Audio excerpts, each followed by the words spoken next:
Hello दोस्तों, अगर आप किसी कंपनी के ऑनर हैं, डायरेक्टर हैं या फाउंडर हैं या किसी तरीके के बिजनेस को रन कर रहे हैं और आपके यहां पर 20 से ज्यादा लोगों का स्टाफ है, जी हां दोस्तों, आपके यहां पर 20 से ज्यादा लोगों का स्टाफ है, तो ये वीडियो आप ही के लिए है। जी हां दोस्तों, आपने बिल्कुल सही सुना, ये वीडियो आप ही के लिए है, क्योंकि इस वीडियो में मैं आपको बताने वाला हूं लेबर डिपार्टमेंट एंड उससे संबंधित रूल्स एंड रेगुलेशंस के बारे में। क्योंकि जब हम किसी कंपनी को रन कर रहे होते हैं तो हमें लेबर डिपार्टमेंट एंड उससे संबंधित बहुत सारे रूल्स एंड रेगुलेशंस को फॉलो करना होता है, उससे संबंधित कंप्लायंसेस को फॉलो करना होता है, जो कई बार हमारी जानकारी न होने की वजह से या आधी अधूरी जानकारी होने की वजह से हमें कई बार बहुत सारी परेशानियों का सामना करना पड़ता है, कई बार हमें फाइनेंशियल लॉसेस भी झेलने पड़ते हैं और कई बार हमें पेनल्टीज को भी पे करना होता है। तो दोस्तों, आज के इस वीडियो में मैं आपकी इन सारी समस्याओं का समाधान करने वाला हूं, क्योंकि मैं लेबर डिपार्टमेंट और उससे संबंधित रूल्स एंड रेगुलेशंस के बारे में पॉइंट टू पॉइंट आपको पूरा डिटेल जानकारी देने वाला हूं।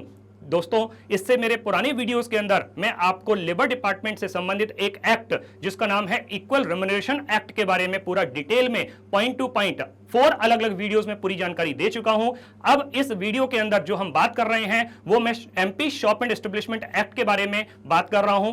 MP shop and establishment act के भी 5 अलग अलग वीडियोस में ऑलरेडी आपको दे चुका हूं। अब आज के इस वीडियो के अंदर हम पॉइंट नंबर 7 के बारे में पूरा डिटेल में बात करेंगे। कौन सा है? MP shop and establishment act 1958 के पॉइंट नंबर 7 के बारे में हम यहां पे पूरा डिटेल में समझने की कोशिश करेंगे कि क्या कहता है ये पॉइंट नंबर 7। दोस्तों, जैसा कि इससे पुरानी वीडियोस के अंदर भी मैं आपको पूरी डिटेल जानकारी दे चुका हूं, पूरा बता चुका हूं कि जब लेबर डिपार्टमेंट के अधिकारी आपके ऑफिस का सर्वे करने आते हैं, इंस्पेक्शन करने के लिए आते हैं, तो वो किस किस एक्ट के संबंधित आपका सर्वे करते हैं। एक बार फिर से मैं आपकी जानकारी के लिए उन सारे पॉइंट को बताता हूं कि कौन कौन से पॉइंट हैं, कौन कौन से एक्ट हैं जिससे संबंधित लेबर डिपार्टमेंट के जो ऑफिसर्स हैं, इंस्पेक्टर्स हैं, आपके ऑफिस का इंस्पेक्शन करते हैं। नंबर 1 जिसके बारे में वो बात करते हैं वो है आपका इक्वल रेम्युनरेशन एक्ट।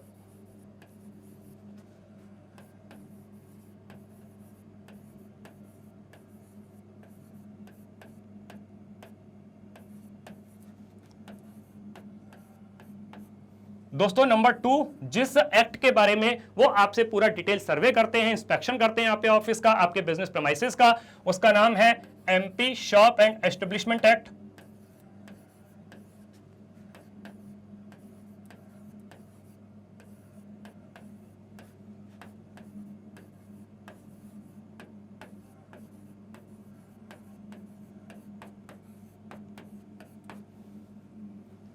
नंबर 3 जिस एक्ट के अकॉर्डिंग लेबर डिपार्टमेंट के इंस्पेक्टर्स आपके ऑफिस का इंस्पेक्शन करते हैं उसका नाम है बोनस एक्ट।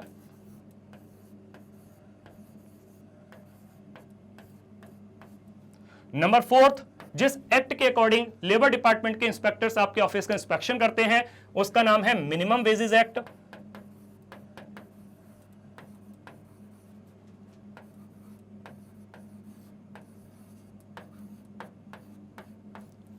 नंबर 5 जिस एक्ट के अकॉर्डिंग लेबर डिपार्टमेंट के ऑफिसर्स आपके ऑफिस का सर्वे करते हैं, इंस्पेक्शन करते हैं, उसका नाम है maternity benefit act.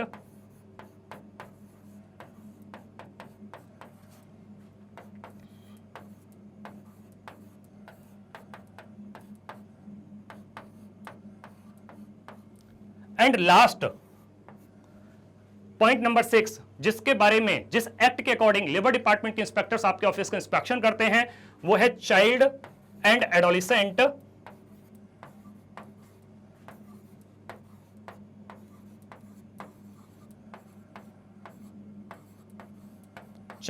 Adolescent labour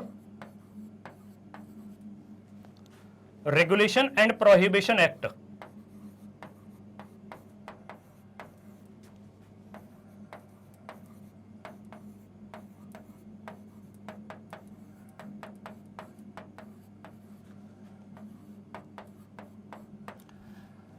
दोस्तों, सबसे पहले इक्वल रेम्युनरेशन एक्ट के बारे में पूरा 4 डिफरेंट वीडियोस के अंदर मैं पूरी डिटेल इसकी इंफॉर्मेशन आपको दे चुका हूं इक्वल रेम्युनरेशन एक्ट के बारे में। अभी जो हमारे वीडियो चल रहे हैं जिनके बारे में हम बात कर रहे हैं वो है आपका MP shop and establishment act. दोस्तों आप सोच रहे होंगे कि मैं यहाँ पे ये एमपी यानी कि मध्य प्रदेश की बात क्यों कर रहा हूं। ऑब्वियसली बात है दोस्तों, क्योंकि ये वीडियो मैं यहाँ पे मध्य प्रदेश से बना रहा हूं, इसीलिए मैं यहाँ पर मध्य प्रदेश के बारे में बात कर रहा हूं। बट दोस्तों आप हो सकता है किसी और स्टेट से बिलोंग करते हो, किसी अलग स्टेट से बिलोंग करते हो, तो उस स्टेट के अकॉर्डिंग ये आपका शॉप एंड एस्टेब्लिशमेंट आपका अलग हो जाएगा। हो सकता है कि आप झारखंड स्टेट से बिलोंग करते हो तो ये झारखंड आपका शॉप एंड एस्टेब्लिशमेंट एक्ट हो जाएगा। हो सकता है कि आप तेलंगाना से बिलोंग करते हो तो ये आपका Telangana shop and establishment act हो जाएगा। आप वेस्ट बंगाल से बिलोंग कर सकते हैं तो हो सकता है कि ये आपका West Bengal shop and establishment act हो जाए।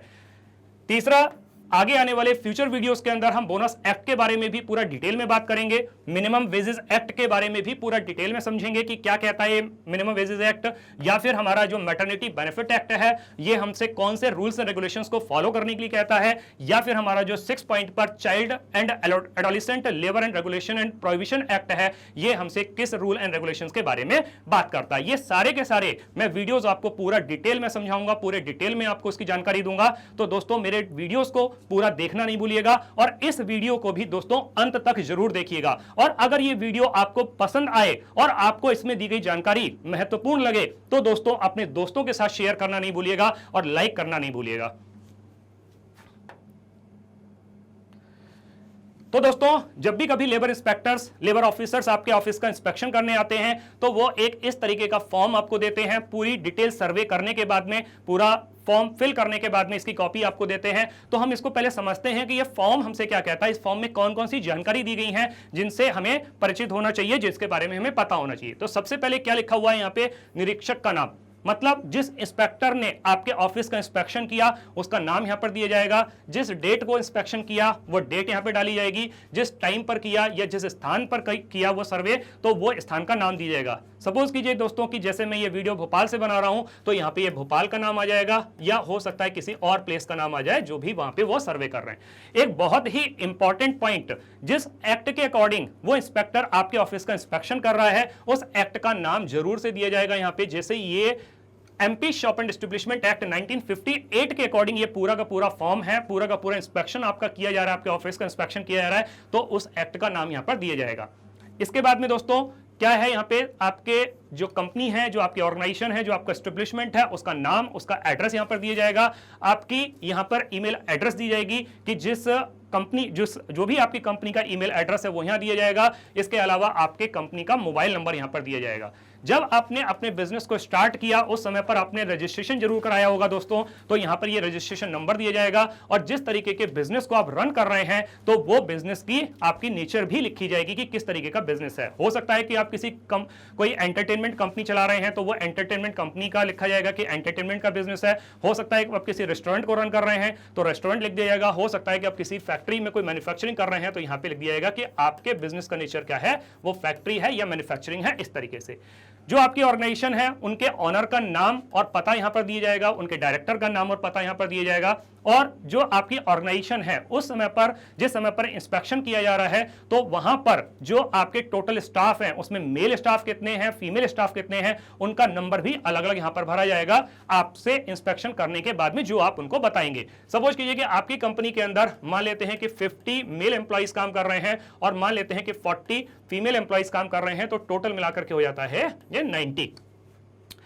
जिस समय पर आपके ऑफिस का इंस्पेक्शन किया जा रहा है, इंस्पेक्टर आपके ऑफिस का इंस्पेक्शन करने के लिए आए हैं, हो सकता है कि उस समय पर कंपनी के ऑनर वहां पे अवेलेबल नहीं हो या डायरेक्टर या फाउंडर अवेलेबल नहीं हो, तो किसी अदर इंपॉर्टेंट पर्सन की प्रेजेंस में, हो सकता है वो कंपनी के कोई मैनेजर हो या किसी और पोस्ट पर हो सकते हैं, तो उनका नाम यहां पर लिखा जाएगा, उनकी पोस्ट लिखी जाएगी और उनकी प्रेजेंस में ये पूरा का पूरा इंस्पेक्शन किया गया, तो ये यहां पर बताया जाएगा।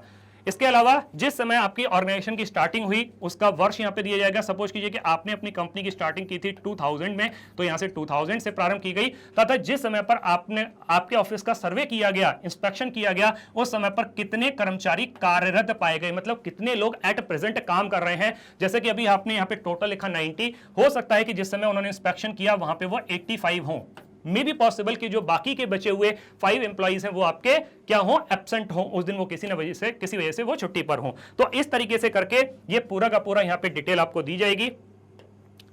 अब यहां पे दोस्तों देखिए, आपको दिखाई दे रहा होगा कि पॉइंट नंबर 1 2 3 4 5 9 तक, उसके बाद में 1 2 3 4 5 10 तक टोटल मिलाकर के करीब 19 पॉइंट्स हैं। तो दोस्तों एक सिंगल वीडियो के अंदर इन सारे के सारे 19 पॉइंट्स को कवर कर पाना तो पॉसिबल नहीं था। तो दोस्तों इसीलिए मैंने इस वीडियो के सारे पॉइंट वाइज अलग अलग वीडियोस बनाए हैं। तो दोस्तों मेरे उन सारे के सारे अलग अलग पॉइंट वाइज वीडियोस को देखना नहीं भूलिएगा और शेयर करना नहीं भूलिएगा। तो हम यहां पे एक एक पॉइंट के बारे में हम बात करेंगे। अब सपोज कीजिए, ये एक और बड़ी इंपॉर्टेंट चीज मैं आपको बताता हूं कि कई बार क्या होता है, जैसे मैंने इससे पहले भी कहा कि जानकारी होने या न होने की वजह से, या अननोइंगली और नोइंगली, या आधी अधूरी जानकारी होने की वजह से हम किसी न किसी रूल का वायलेशन कर देते हैं, जो हमें नहीं पता कि हम उस रूल का वायलेशन कर रहे हैं, बट अननोइंगली हमसे हो जाता है। एग्जाम्पल के लिए समझने की कोशिश करते हैं। जैसे कि अभी मैंने कहा कि जिस समय पर आपने बिजनेस को स्टार्ट किया उस समय आपने अपने कंपनी का रजिस्ट्रेशन कराया होगा, बिल्कुल ठीक बात है। लेबर डिपार्टमेंट ने आपको उस रजिस्ट्रेशन की एक कॉपी दे दी, आपने उस कॉपी को लाकर के एक फाइल में संभाल करके रख दिया कि फ्यूचर में कभी जरूरत होगी तो हम उसको यूज करेंगे, है ना।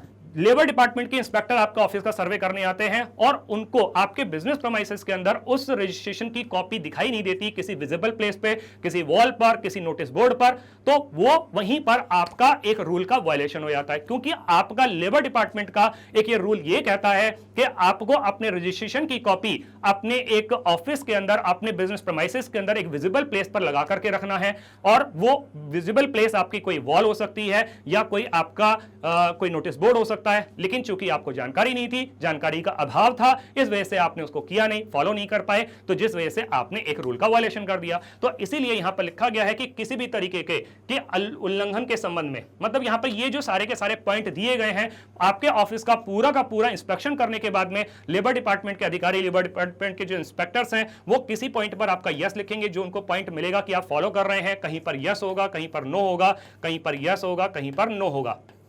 मतलब सीधा है कि जिस रूल को आप फॉलो कर रहे हैं वो यस होगा, जिस रूल को फॉलो नहीं कर रहे हैं वो नो होगा। तो अननोइंगली, जानबूझ के नहीं, अननोइंगली आपने कुछ ऐसे रूल्स हैं जिनका के वायलेशन कर दिया। तो अगर कोई वायलेशन हुआ आपसे तो उसके संबंध में आपको क्लैरिफिकेशन देना होगा, और वो क्लैरिफिकेशन के लिए आपको कुछ पर्टिकुलर डेज देंगे। हो सकता है 5 डेज का टाइम दें, हो सकता है 7 डेज का टाइम दें, हो सकता है कि वो 10 डेज का टाइम आपको दे दें। उतने दिनों में आपको लेबर डिपार्टमेंट के ऑफिस में जाकर के अपने प्रॉपर डॉक्यूमेंट के साथ में अपने क्लैरिफिकेशन को पेश करना होगा, उसको प्रस्तुत करना होगा और उनको बताना होगा कि ये रूल आप क्यों फॉलो नहीं कर पाए हैं, तो क्या कारण है। इसके बाद में पूरा सर्वे करने के बाद में, पूरा फॉर्म फिल करने के बाद में, जिस निरीक्षक ने आपके ऑफिस का इंस्पेक्शन किया, जो सर्वे किया, उसके सिग्नेचर यहां पर दिए जाएंगे। लास्ट में आपके ऑफिस की एक सील भी यहां पर दी जाएगी, मतलब आपकी जो कंपनी की मोहर है वो लगाई जाएगी, और जिस पर्टिकुलर पर्सन की प्रेजेंस में इंस्पेक्शन किया गया था उनके भी सिग्नेचर यहां पर लिए जाएंगे। अब इसके बाद में ये पूरा काम कंप्लीट करने के बाद में इस फॉर्म की 2 कॉपीज होंगी। एक कॉपी वो लेबर डिपार्टमेंट के अधिकारी अपने पास रखेंगे और एक कॉपी आपको देकर के आएंगे आपके क्लैरिफिकेशन के लिए।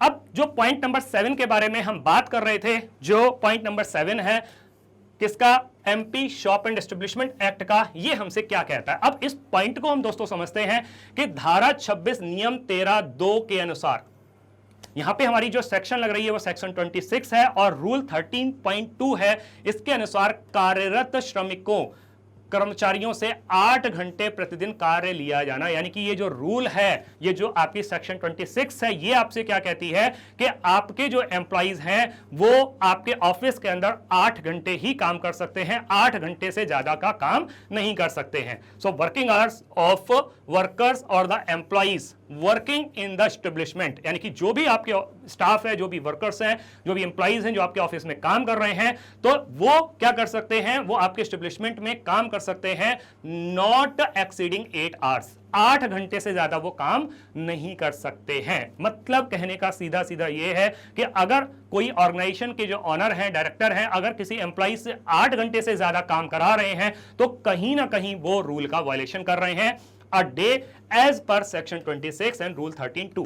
ठीक है, तो रूल 13(2) सेक्शन 26 के अकॉर्डिंग एम्प्लॉइज 8 घंटे काम कर सकते हैं, 8 घंटे से ज्यादा काम नहीं कर सकते। अब इसका एक्सप्लेनेशन क्या कहता है, इस पॉइंट का एक्सप्लेनेशन कहता है सेक्शन 11 सेट फॉर, सेक्शन 11 जो है वो क्या करता है, सेट करता है 48 आवर्स। 48 आवर्स दोस्तों ये वीक का है, इसको कंफ्यूज मत करिएगा, ये वीक का है, वीक में 48 hours. As the maximum limit. तो 48 आवर्स की मैक्सिमम लिमिट है for an employee to work in a shop और कमर्शियल एस्टेब्लिशमेंट, यानी कि कोई भी शॉप है या किसी तरीके का कोई और कमर्शियल एस्टेब्लिशमेंट है तो वहां पे मैक्सिमम वो 48 आवर्स काम कर सकता है इन अ वीक। साफ लिखा हुआ है इन अ वीक, एक हफ्ते के अंदर। अगर हम पूरा कैलकुलेट कर लें, जैसे कि अभी मैंने आपको कहा कि सपोज कीजिए कि 8 आवर्स पर डे वो काम करता है और वीक में 6 डेज काम करता है, क्योंकि 7th डे तो आपको वीकली ऑफ देना है, तो 6 डेज कैलकुलेट करें और 8 आवर्स पर डे कैलकुलेट करें तो वो आ जाता है 8 6 48। तो 48 आवर्स से ज्यादा वीक में वो काम नहीं कर सकता। So this rule is subject to following conditions. अब यहां पे कुछ कंडीशंस भी हैं। In the case of the shop the maximum limit for a day is 9 hours. ठीक है, अगर कोई शॉप है तो शॉप में इसकी 1 घंटे की लिमिट बढ़ाई दी गई है, तो यहां पे 9 आवर्स पर डे हो सकता है शॉप के लिए। लेकिन जब हम वीक का कैलकुलेट करेंगे तो वीक का अगेन से वो 48 आवर्स ही होना चाहिए, वीक में 48 आवर्स ही होना चाहिए। तो ऐसा नहीं है कि आपने पर डे 9 आवर्स उनसे काम लिया तो 9 6 54 हो गया, तो ऐसा नहीं है दोस्तों कि 54 आवर्स काम नहीं कर सकते वीक में। वीक में वो उतना ही काम करेंगे जितना कि यहां पर दिया गया है, भले ही वो पर डे के हिसाब से उनका वर्क बढ़ा दिया गया हो 1 घंटा। According to the factories act, अब यहां पे एक और फैक्ट्रीज एक्ट है जो कि 1948 का है, maximum working hours in factories. Factories के अंदर जो मैक्सिमम वर्किंग आवर्स हैं एंड प्रोडक्शन यूनिट अगर कोई हो सकती है, कोई फैक्ट्री हो सकती है, कोई प्रोडक्शन यूनिट हो सकती है, कोई मैन्युफैक्चरिंग यूनिट हो सकती है, in India are 9 hours a day. देखो यहां पर दोस्तों लिखा हुआ है कि यहां पर भी जो मैक्सिमम लिमिट दी गई है 9 आवर्स की दी गई है, मतलब फैक्ट्री में जो कार्यरत जो आपके एम्प्लॉइज हैं उनके लिए लिमिट थोड़ी बढ़ाई गई है 9 आवर्स की, बट आपका 48 hours in a week, week में वही 48 आवर्स है। मतलब हो सकता है कि आप इसको अगर ऐसे कैलकुलेट करें तो 5 डेज ऑफ वर्क हो गया आपका, तो 9 5 45, तो अप्रोक्सीमेटली वो 48 आवर्स ही आ जाता है। कि अगर आप पर डे के हिसाब से उससे 9 आवर्स काम ले रहे हैं तो दोस्तों फिर वो वीक में 48 आवर्स से ज्यादा काम नहीं कर सकते हैं। सो दोस्तों ये वीडियो जो मैंने आप लोगों के लिए बनाई है, ये अपनी बेस्ट ऑफ माय नॉलेज बनाई है, अपने पूरी रिसर्च करने के बाद में बनाई है। दोस्तों हो सकता है कि आप किसी और स्टेट से बिलोंग करते हो तो आपके स्टेट के अकॉर्डिंग ये कुछ रूल्स एंड रेगुलेशंस अलग अलग हो सकते हैं। तो दोस्तों मेरी आपसे रिक्वेस्ट है कि आप अपने स्टेट के जो भी लेबर इंस्पेक्टर्स हैं, जो भी लेबर डिपार्टमेंट है, उनके अधिकारियों से मिलकर इन सारे के सारे रूल्स एंड रेगुलेशंस को क्रॉस वेरीफाई कराना नहीं भूलिएगा, क्रॉस चेक कराना नहीं भूलिएगा। दोस्तों इसके अलावा मैंने पूरी जानकारी देने की कोशिश की है, लेकिन इसके अलावा भी अगर आपकी किसी भी तरह की कोई क्वेरी रह जाती है तो आप हमारी टीम को लिखना नहीं भूलिएगा। हमें अपनी क्वेरी आप भेज सकते हैं legal@papri.com। Because if you have any questions और the concerns please don't hesitate, बिल्कुल आपको संकोच करने की जरूरत नहीं है to reach out to us. ठीक है, हम आपकी पूरी भरसक कोशिश करेंगे, पूरा भरसक प्रयास करेंगे आपकी हर एक क्वेरी को रिजॉल्व करने के लिए। तो दोस्तों आपको अगर ये वीडियो पसंद आई हो और आपको इसमें दी गई जानकारी महत्वपूर्ण लगी हो तो दोस्तों इस वीडियो को लाइक करना नहीं भूलिएगा और अपने दोस्तों के साथ शेयर करना तो बिल्कुल नहीं भूलिएगा, क्योंकि दोस्तों ये जानकारी सिर्फ आपके पास ही नहीं रहनी चाहिए, आपके दोस्तों तक भी जानी चाहिए। So thank you so much दोस्तों। इसी तरह की एक और अमेजिंग वीडियो के साथ में, एक और महत्वपूर्ण जानकारी के साथ में मिलते हैं हम अगले वीडियो में। तब तक के लिए बाय बाय।